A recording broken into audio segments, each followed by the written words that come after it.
Hola, ¿qué tal? Guille Rodríguez. Antes de iniciar, me gustaría hacer una aclaración.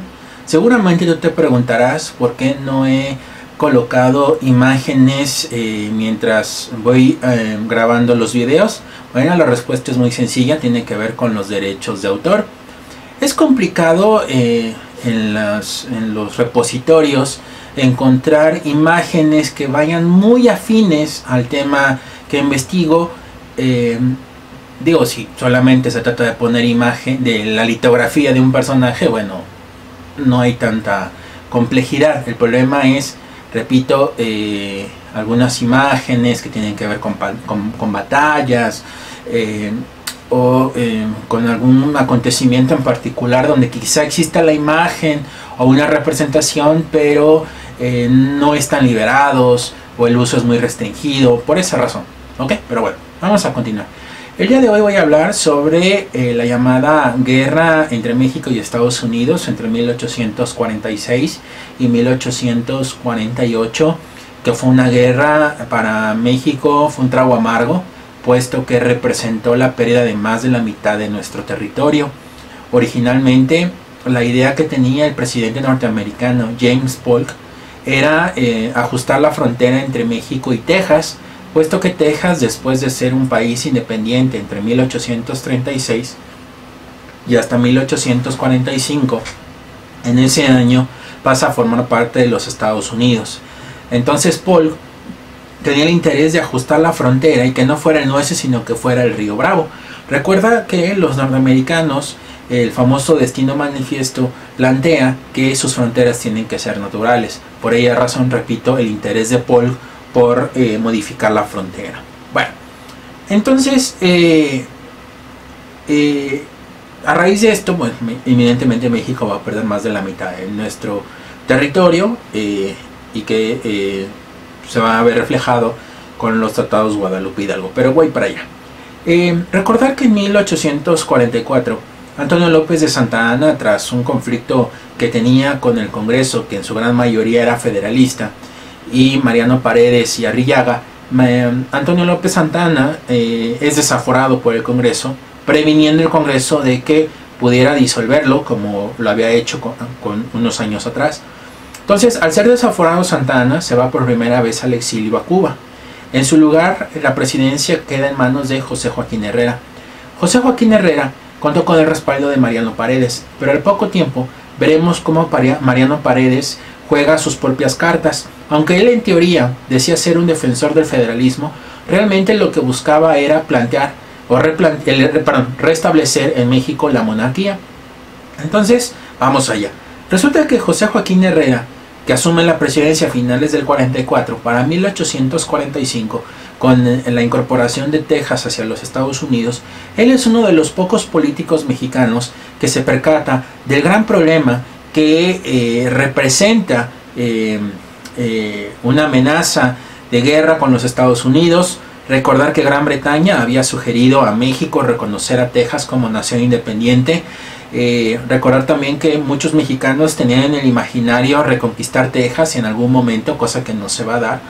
Entonces, también mencionarles que una de las razones por las cuales Texas también se incorpora a los Estados Unidos es que Texas, como nación independiente, se sentía cierta presión por parte de los británicos en cuanto al tema de la abolición de la esclavitud. Aquí quiero hacer un paréntesis. Gran Bretaña fue una potencia que se incorpora de manera tardía, o es la última potencia en incorporarse a la trata de esclavos, a la trata transatlántica, pero también va a ser, quizá después de Dinamarca, es la segunda promotora de la abolición de la trata y de la esclavitud, pero sí se va a convertir en la primera gran promotora, porque se firmen tratados y porque se combata esto a nivel mundial, bueno, a nivel transatlántico. Entonces, debido a las presiones que ejercían los británicos sobre Texas en el tema de la esclavitud, pues los tejanos lo que hicieron fue incorporarse a los Estados Unidos. Recordar que Estados Unidos había estados de la Unión que practicaban la esclavitud y otros que estaban más industrializados que no la practicaban y que se van a convertir en promotores del abolicionismo. Entonces, en ese contexto, repito, José Joaquín Herrera intenta reconocer a Texas, llegar a un acercamiento o en un entendimiento con los Estados Unidos. Lamentablemente es tarde, no solo para él, sino para México. El propio Mariano Paredes conspira o hace lo necesario para hacerse el poder y poner en marcha su proyecto monárquico. Recordar que ya en los Estados Unidos ha asumido la presidencia James Polk, que repito, durante campaña prometió 3 cosas. El Oregon, que era un territorio que administraban junto con los Estados Unidos.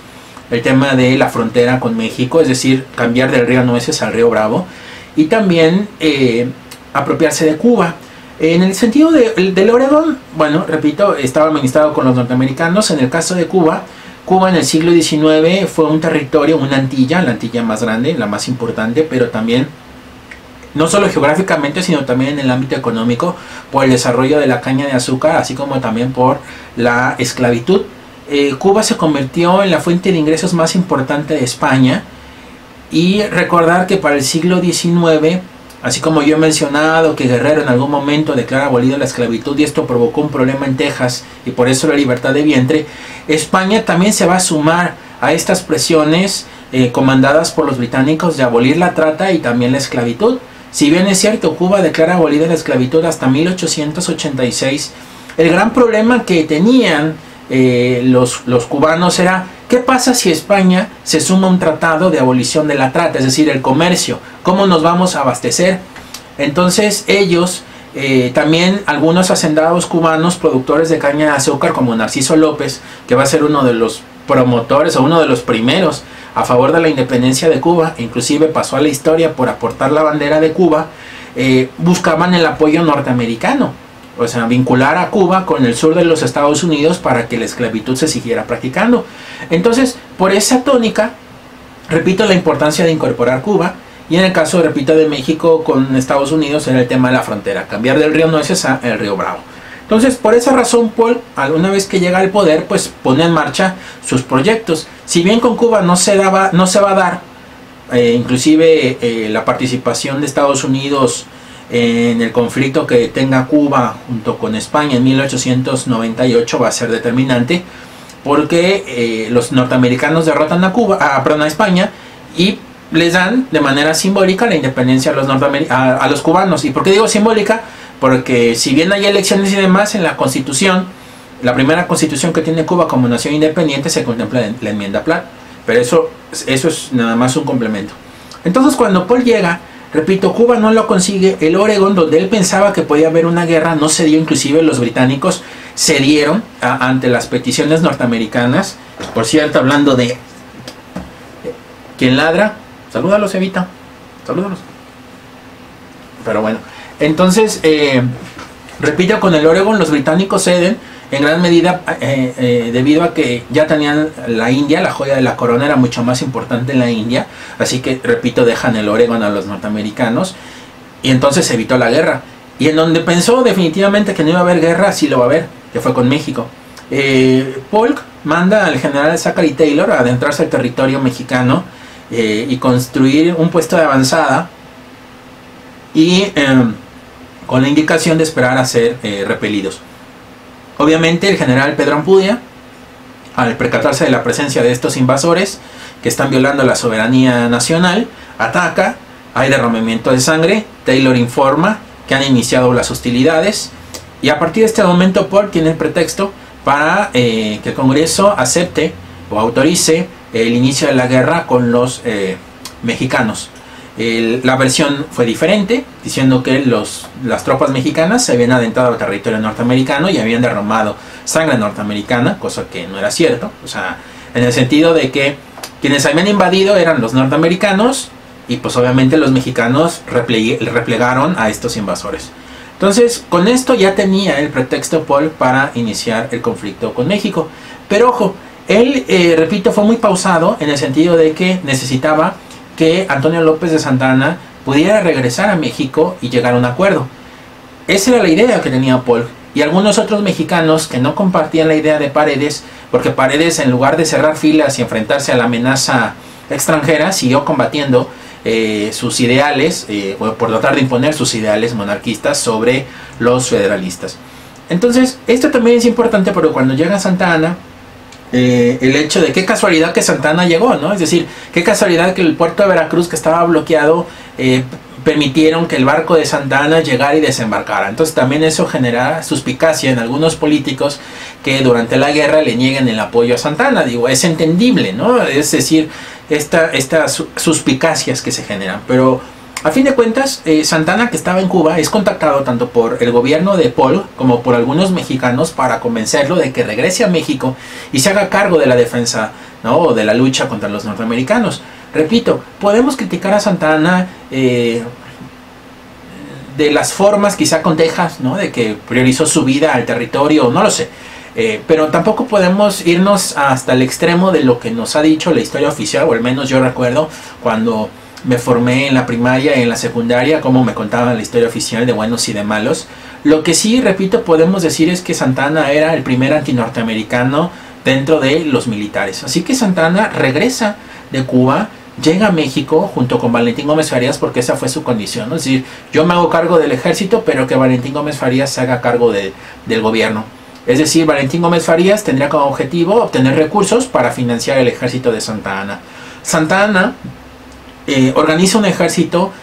Él se percata de que Taylor es el general de mayor avance, o el que representa mayor avanzada sobre territorio nacional, así que Santa Anna decide trasladarse al norte y enfrentar a Taylor en la famosa batalla de la Angostura. Si bien fue una victoria para Santa Anna, el costo fue muy elevado para Santa Anna, ¿no? Es decir, no podemos comparar la superioridad tanto tecnológica como militar que tenían los norteamericanos, y aún así Santa Anna logra la victoria, pero tuvo que replegarse. Repito, costos muy elevados el que tiene Antonio López de Santa Anna, pero repito, le da la victoria a México. Cabe aclarar algo, los Estados Unidos no solo enviaron a Taylor, sino también enviaron a otros militares hacia otros territorios, como hacia el norte de los Estados Unidos, hacia el norte de México, hoy diríamos el estado de California, y también hacia Veracruz, pero ahorita voy para allá. Cuando estalla la guerra, que es septiembre de 1846, encontramos, lo mencioné en la sesión pasada, se habla mucho del batallón de San Patricio, y es cierto, pero se identifica mucho al batallón de San Patricio porque eran solo irlandeses, y esto es mentira.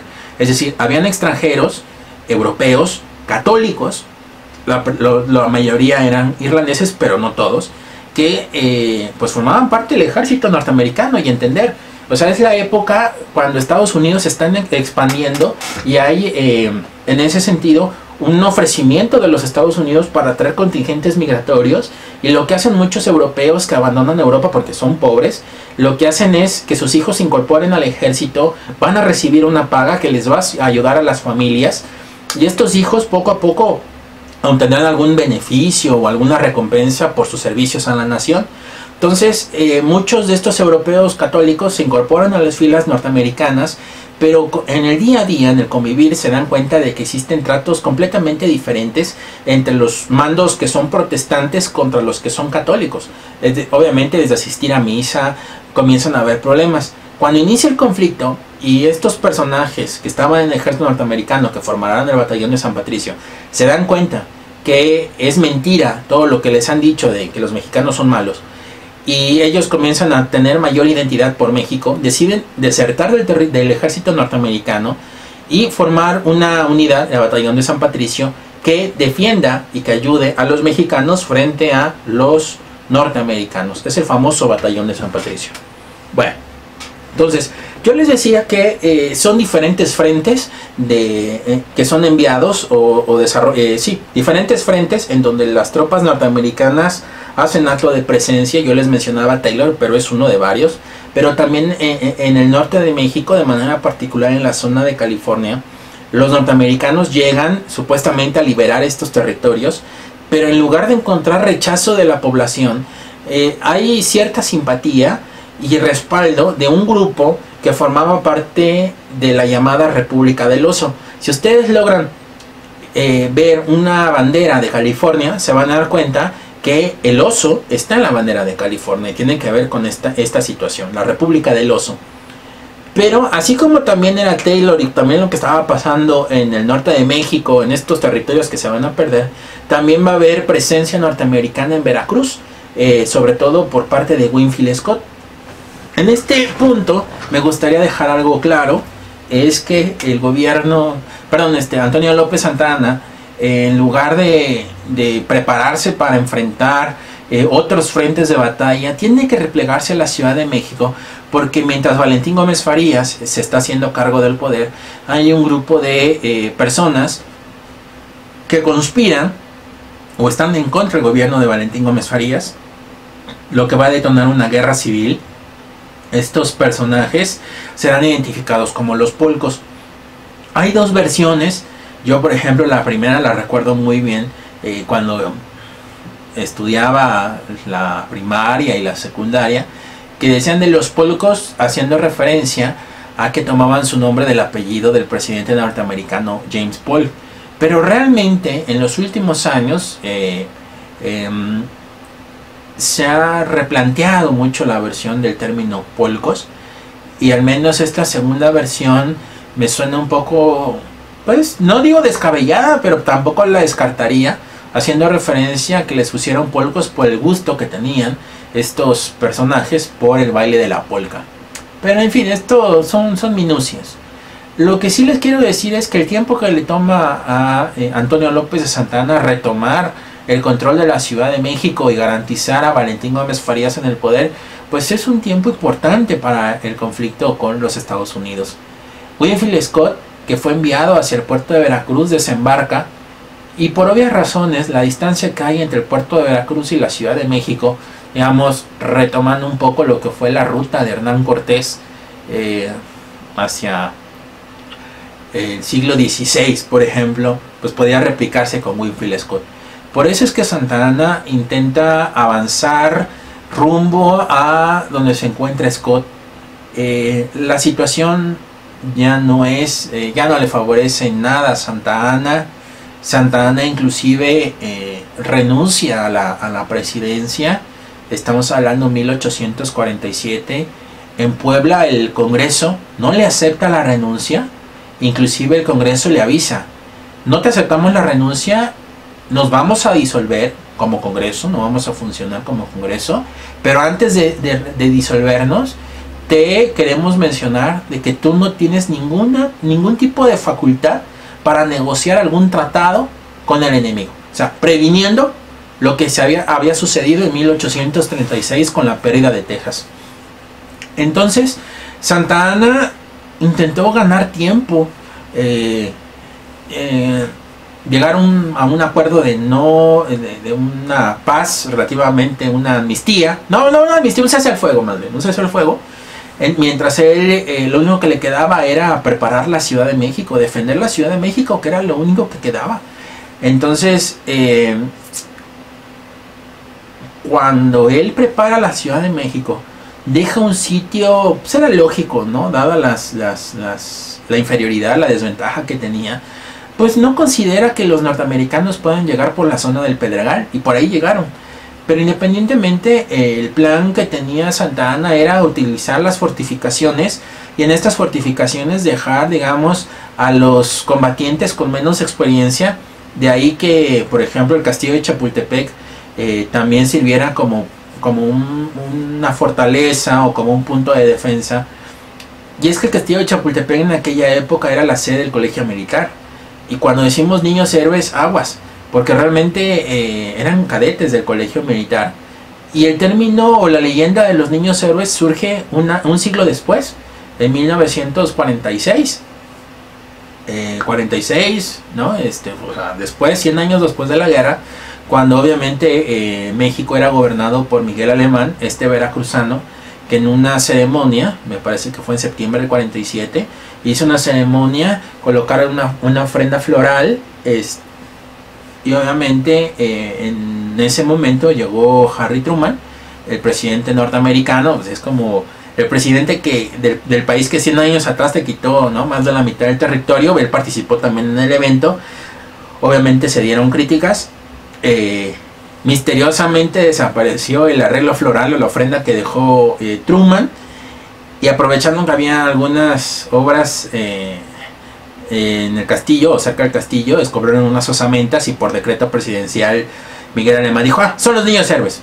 Pero por eso es 100 años después. Pero en aquella época, repito, Santa Anna decide que el castillo de Chapultepec y otras edificaciones, repito, sean defendidas por combatientes con poca experiencia. Por eso los cadetes del Colegio Militar del castillo de Chapultepec son asignados ahí, junto con sus oficiales maestros, digamos, con sus superiores, pues se encargan de la defensa de este edificio, mientras que los combatientes con mayor experiencia se coloquen en sitios, digamos, donde se pueda dar un enfrentamiento cuerpo a cuerpo, o donde no se cuenten con las suficientes defensas.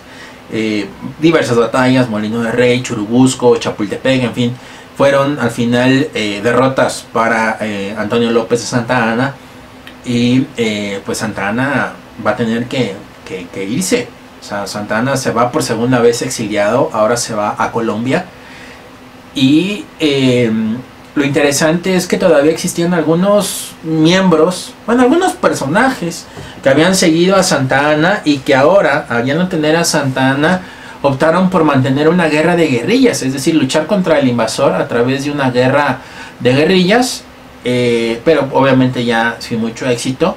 Y ahora, ya con la Ciudad de México tomada, le toca a Miguel Lerdo de Tejada, no confundir a Miguel con Sebastián. Miguel Lerdo de Tejada, que era un funcionario del Ayuntamiento de la Ciudad de México, firma la rendición, o con él negocia la rendición de la plaza. Los norteamericanos izan la bandera norteamericana, y ahora el proceder es, ya ocupada la capital, pues llegar a los tratados, ¿no? O a los tratados de paz. Aquí me gustaría, déjenme ver cómo voy de tiempo. Todavía tengo tiempo, sí, 21:45, sí. Bueno, resulta que cuando Winfield Scott es enviado al puerto de Veracruz, él venía junto con Nicolás Trist. Nicolás Trist era el enviado, o el personaje, el político, o el representante de Paul, que una vez que iniciaran las confrontaciones, pues llegaría a un acuerdo rápido con Santa Anna, cosa que no se dio. Recuerden que Paul pensaba que no iba a haber guerra, y sí la hubo. Entonces, las órdenes que tenía Trist eran unas, ¿sí? Eran unas. Y entonces, cuando llegan los informes a Washington de que han tomado la capital de México, pues obviamente para Paul esto es algo que no tenía pensado, o sea, le cambia el panorama, y entonces ordena que Nicolás Trist regrese al puerto de Veracruz, toma un barco de regreso a Washington, mientras envía al nuevo representante con nuevas órdenes. Gracias a los diplomáticos británicos, que digamos también pues en parte también convencen, no hacen su labor con los mexicanos, con los diplomáticos mexicanos, como decir, negocia con Trist, ve la forma de negociar con Trist, porque a fin de cuentas Trist tiene unas órdenes, porque si tú no negocias con Trist, el nuevo que llegue va a ser peor las reclamaciones. Entonces, gracias al cuerpo diplomático británico es que Nicolás Trist no toma ese barco rumbo a Washington, sino más bien regresa a la Ciudad de México, ahora con el ministro del Poder Judicial, Manuel de la Peña y Peña, que nombra una comitiva. Se ponen a negociar los llamados tratados Guadalupe Hidalgo, que si bien es cierto fue la pérdida de más de la mitad del territorio, al menos se consiguieron dos cosas que de todos modos Estados Unidos no va a cumplir. Una, que se respetaran los derechos de aquellos mexicanos que estaban en estos territorios, y esto lo veremos sobre todo en California con la fiebre del oro. Muchos mexicanos les van a quitar sus propiedades, esa es una. Y la segunda tiene que ver con que Estados Unidos se encargaría de proteger el norte de México de los ataques de los pueblos nativos o de los indios nativoamericanos. Obviamente no van a cumplir, pero pues así fue la guerra entre México y Estados Unidos. Y cabe aclarar que después de este trago amargo, muchos políticos mexicanos que habían visto a Estados Unidos como un ejemplo a seguir o un referente en cuanto al ámbito político, económico y demás, dejará de ser el referente, y ahora muchos comenzarán a ver a Europa como un referente de donde tomar ejemplos, ¿sí? Y esto es fundamental. Pero bueno, aquí la vamos a dejar. y continuamos en la próxima sesión. No olvides acatar o seguir las indicaciones que dejo en la plataforma. Nos vemos, hasta luego.